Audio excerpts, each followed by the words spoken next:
بسم اللہ الرحمن الرحیم۔ السلام علیکم دوستو، کیسے ہیں آپ؟ تو دوستو آج کا ہمارا ٹاپک ہے ماتم کے حق میں شیعہ کے 3 دلائل کا تحقیقی جائزہ۔ یہاں پر میں 3 دلائل ذکر کر دوں، اسی لیے میری انشاءاللہ گفتگو کنکلوڈ ہونی ہے کہ اہل تشیع جو ماتم کے اوپر دلیل دیتے ہیں، اس کے بغیر تو یہ نامکمل ہے بات۔ وہ کہیں گے ہمارے دلائل تو ذکر ہی نہیں کیے۔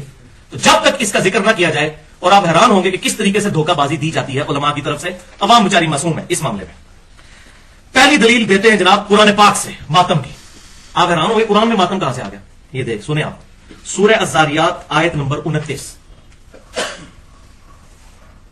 کہ سیدنا ابراہیم علیہ السلام کو فرشتوں نے بشارت دی سیدنا اسحاق کی کہ آپ کی یہ جو بوڑھی بانجھ بیوی ہے 80+ جس کی عمر ہو چکی ہے، حضرت سارہ، ان کے گھر اولاد ہوگی حضرت اسحاق علیہ السلام۔ اس کا ذکر آیا سورہ الذاریات میں آیت نمبر 29۔ تو جب انہوں نے یہ خوشخبری سنی تو اس میں الفاظ ہیں فسکت وجہہا، تو انہوں نے اپنا چہرہ پیٹا، اور ساتھ وہ ساری گفتگو کہ میں بانجھ ہوں اور پریشان ہوگی، بانجھ ہوں میں، کسی کو منہ دکھانے کے قابل نہیں رہوں گی۔ اس بوڑھی عورت میں یہاں بھی ہمارے معاشرے میں 50+ کسی کے گھر بچہ پیدا ہو جائے لوگ اللہ دیتا کہنا شروع کر دیتے ہیں اس کو۔ تو 80 سال کی جو عورت ہے اس کے گھر، تو انہوں نے جو ہے نا، یہ بعض لوگ کہتے ہیں حیرانگی سے، حیرانگی نہیں ہے، عربی ڈکشنری میں الفاظ، بعض مولوی ہمارے اہل سنت اس کا ترجمہ بھی چینج کرنے کی کوشش کرتے ہیں، لیکن ترجمے سب نے صحیح کیے ہیں ترجمے میں۔ وہ کہتے ہیں نہیں جی ایسے ہاتھ رکھ لیا تھا۔ دیکھیں یہ فرقہ واریت کی لعنت ہے۔ حالانکہ فسکت آپ القاموس جسے اٹھائے اس میں ہوتا ہے پیٹنا، غم سے پیٹنا، تو انہوں نے چہرہ ایسے پیٹا، لیکن اس میں یہ نہیں کہ پیٹنا شروع کر دیا، بس ایک بار انہوں نے ایسے کیا کہ وہ شریعت کا حصہ بن گیا۔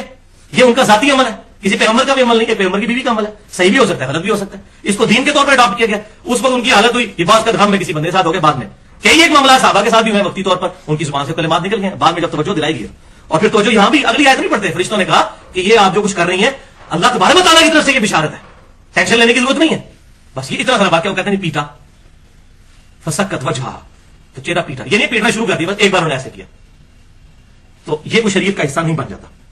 دوسری حدیث سیدنا اویس کرنی رحمت اللہ علیہ، جن کو صحیح مسلم میں نبی صلی اللہ علیہ وسلم کی حدیث ہے خیر التابعین من التابعین، تابعین میں سے سب سے بہترین شخص اویس نام کا ایک بندہ ہے، اگر تم اسے ملو تو اس سے دعا کروانا اپنے حق میں۔ یہ صحیح مسلم میں حدیث ہے۔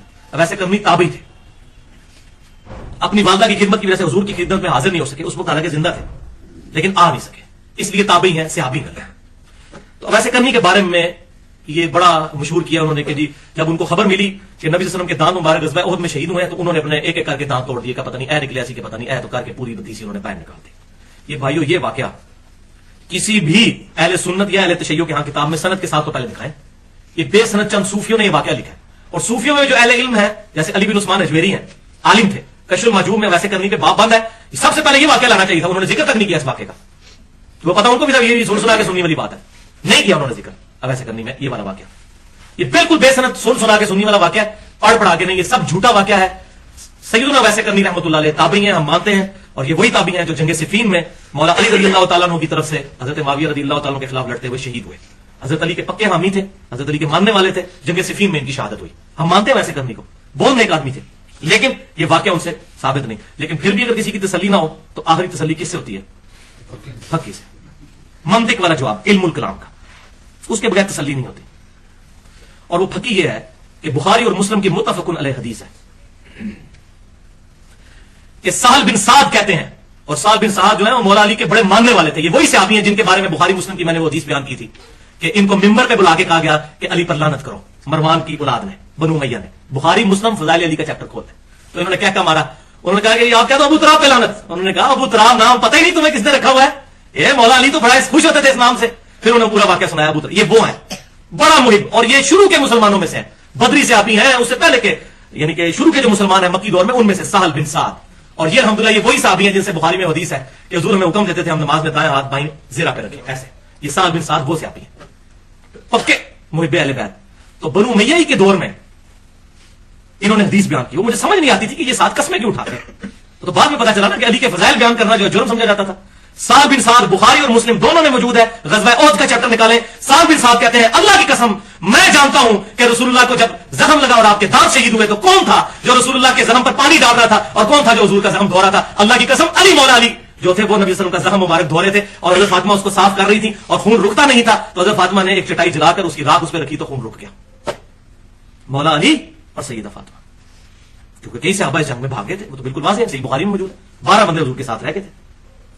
حضرت ابو بکر عمر ساتھ ہی تھے. یہ بھی جھوٹ شیعہ بولتے ہیں کہ وہ بھاگے تھے. نہیں, حضرت عثمان بھاگے تھے, وہ بخاری میں موجود ہے, وہ قرآن پاک میں آ گیا, ہم نے ان کو معاف کر دیا. وَلَقَدْ عَفَا عَنْكُمْ, اللہ تمہیں بے شک معاف کر چکا, سورہ ال عمران. اب یہ 1400 سال بعد کسی کو حضرت عثمان غنی پر لعن طعن کر کے اپنی آخرت برباد نہیں کرنی چاہیے. سوال آتی ایسے بن گئے تھے اس وقت, لیکن مولا علی نبی وسلم کے ساتھ زخم دھورے, بخاری اور مسلم کے الفاظ ہیں. تو آپ مجھے بتائیں, جس نے وہ دانت ٹوٹتے ہوئے دیکھے ہیں اور سیدہ فاطمہ جو مرم لگا رہی ہیں, انہوں نے اپنے دانت کیوں نہیں توڑے؟ یہ ہے فقیر. کیا مولا علی سے بڑھ کر ویسے کرنی کو رسول اللہ سے محبت تھی؟ مولا علی کے غلاموں کے غلام ہیں حضرت ویسے کرنی, اور مرتبہ میں تو آپ بات ہی نہ کریں, کوئی جوڑ ہی نہیں ہے. تو سیدنا علی جنہوں نے لائیو منظر دیکھا تھا حضور کے دانت ٹوٹنے کا, ان کو تو اسی ٹائم ایک پتھر لے کر اپنے دانت توڑ دے. تو کسی ضعیف سند سے بھی دکھا دیں, چلیں اس میں تو ہم صحیح سند مانتے ہی نہیں. ضعیف سند کیا ہے, وہ واقعی جھوٹا ہی واقعہ دکھا دیں کسی کتاب میں کہ سیدنا علی نے یا سیدہ فاطمہ نے اپنے دانت توڑے ہوں گے, ہاں حضور کے دانت ٹوٹے تھے تو ہم بھی اپنے دانت توڑ رہے نکالیں. یہ ہے علمی جواب. تو ہم مولا علی کے ماننے والے حضرت ویسے کرنی سے کوئی ایسی بات ثابت نہیں, اور بالفرض اگر ثابت بھی ہوتی مان لی کو حجت نہیں ہے. ویسے تو ہے ہی جھوٹ ہے, کیونکہ سیدنا علی جنہوں نے وہ لائیو منظر دیکھا معاذ اللہ, ان سے بڑھ کر محبت تھی کسی کو؟ جہاں اتنے بڑے بڑے صحابہ بھی جو ہے غزوہ احد میں دہشت کی وجہ سے بھاگے اور سیدنا علی حضور کے ساتھ رہے, یہ بخاری مسلم کے الفاظ ہیں, اور حضور کے زخموں میں ظاہر ہے. اور اس میں ایک تلخ جملہ بولوں گا, بھائیو اولاد اولاد ہی ہوتی ہے. حضرت علی کو حضور نے بچوں کی طرح بچپن سے پالا. جو حضرت علی کی ایفیلیشن تھی نا حضور کے ساتھ, وہ کسی اور کی ہو بھی نہیں سکتی تھی. یہ نیچرل بات ہے. مجھے اپنے باپ کا جتنا درد ہو سکتا ہے نا, وہ خونی رشتے کے اعتبار سے بھی وہ ایک قریب. صحیح بخاری اٹھا کے دیکھ رہے ہیں, حضور صلی اللہ علیہ وسلم کے جسم مبارک پہ اوجڑی رکھ دی گئی ہے. ابن مسعود کہہ رہے ہیں ہم دیکھ رہے ہیں, لیکن کسی کی ہمت نہیں جا کے اوجڑی ہوا اٹھائے. لوگوں نے جا کے حضرت فاطمہ کو بتایا, حضرت فاطمہ گھر سے آئی اور انہوں نے نبی وسلم کی گردن مبارک سے اوجڑی اتاری. اولاد اولاد ہی ہوتی ہے. حضرت علی اور حضرت فاطمہ والا سٹیٹس کسی کا بھی نہیں ہو سکتا. اسی لیے تو حضور کہتے تھے میں اہل بیت کے معاملے میں تمہیں اللہ سے ڈراتا ہوں. صحیح مسلم انٹرنیشنل نمبر کے مطابق ایمان والے چیپٹر میں 240 نمبر حدیث ہے کہ علی سے محبت نہیں رکھے گا مگر مومن, علی سے بغض نہیں رکھے گا مگر منافق. محبت علی از دی لٹمس ٹیسٹ آف ایمان. علی کا نام سن کے کسی کا چہرہ بگڑ دے پکا منافق ہے, چاہے دیوبندی ہو بریلوی والے حدیث ہو. کر لے رفائی دائیں جتنے کر دیں, پکڑیے جتنی لمبی مرضی باندھے, اور امین جتنی اونچی مرضی کہہ لے, اور نعرے ربیع الاول کے موقع پہ جتنے مرضی لگا لے, پکا منافق ہے اگر علی کا نام سن کے اس کے منہ کے اوپر چہرے کے اوپر جو ہے وہ غصے کے آثار آ جاتے ہیں. ہم اہمی رونا رو رہے ہیں, حضور صلی اللہ علیہ وسلم خود بتا گئے ہیں کہ علی سے محبت نہیں رکھے گا مگر مومن, علی سے بغض نہیں رکھے گا مگر منافق. صحیح مسلم کتاب الایمان 240 نمبر حدیث. الحمدللہ. اور تیسری دلیل ان کی ہے مسند امام احمد میں سے. یہ بھائیو یہ ہمارے گلے میں پھنسی ہوئی روایت, اور یہ بھی غلام مصطفیٰ ظہیر صاحب اللہ تعالیٰ ان کو جزائے خیر دے, انہوں نے ایک ٹاپک لکھا تھا غم حسین کے نام سے السنہ رسالے میں, انہوں نے یہ روایت اس میں چھاپ دی, اور ماشاءاللہ انہوں نے بڑا اچھا جواب دیا. ان کی علمی اعتبار سے میں قدر کرتا ہوں, باقی جو ان سے اختلاف ہو اپنی جگہ. تو یہ مسند امام احمد جلد 6 صفحہ 274 پر انٹرنیشنل نمبر کے مطابق 26,391 نمبر روایت ہے. یہ شیعہ ذاکرین اہل سنت کے لوگوں کو گمراہ کرنے کے لیے روایت سنا رہے ہوتے ہیں کہ سب سے پہلے تو حضرت عائشہ نے ماتم کیا. حدیث صحیح ہے, وہ میں بیان بھی کر دیتا ہوں. اور وہ بیان کرتے ہیں, یہ میں نے حوالہ دے دیا یہ حدیث, کہ نبی صلی اللہ علیہ وسلم کی جب وفات ہوئی تو سیدہ عائشہ کہتی ہیں کہ حضور کا سر مبارک میری گود میں تھا, اور یہ الفاظ بخاری میں موجود ہے. اس کے بعد کہتی ہیں میں نے آپ صلی اللہ علیہ وسلم کا سر اقدس سرہانے پر رکھا, کچھ اور عورتیں بھی آ گئیں, ان کے ساتھ میں نے بھی چہرہ اور اپنا سینہ پیٹنا شروع کر دیا, ایسے ایسے حضور کی وفات کے غم کی وجہ سے. وہ کہتے دیکھو اب عائشہ نے پیٹا ہے, حدیث بالکل صحیح ہے, یہ حدیث ضعیف نہیں ہے, حضرت عائشہ کا عمل ہے. تو پہلی بات تو یہ بھائیو کہ یہ حدیث ہی آدھی بیان کی جاتی ہے. اس حدیث میں وہ الفاظ موجود ہیں جو خود بخود سیدہ عائشہ کا رجوع اس میں ثابت کر دیں گے. وہ الفاظ کیا ہیں؟